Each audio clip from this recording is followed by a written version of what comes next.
Online সারা দেশে আপনার নেই দেখেন ছবি কিছু দেখেন এটার মধ্যে পানি করে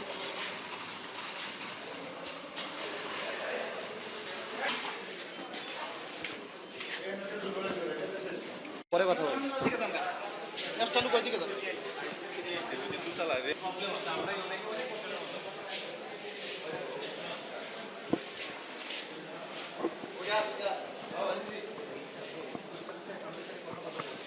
আপনারা জানেন মনে হয় যে আজকে সন্ধ্যার পরে দ্যাট ইজ অ্যারাউন্ড 8:30টার দিকে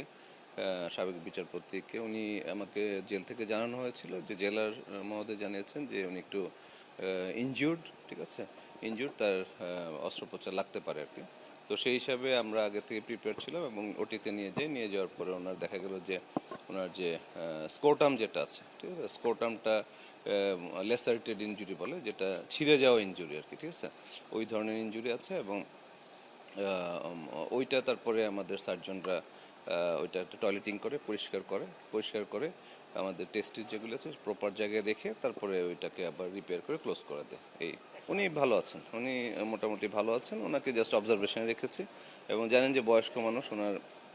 আগেও মনে হয় কিছু ডায়াবেটিস আছে, হার্ট ডিজিজ আছে, এগুলি আছে, যার জন্য আমরা ওনাকে অবজারভেশনে রেখেছি।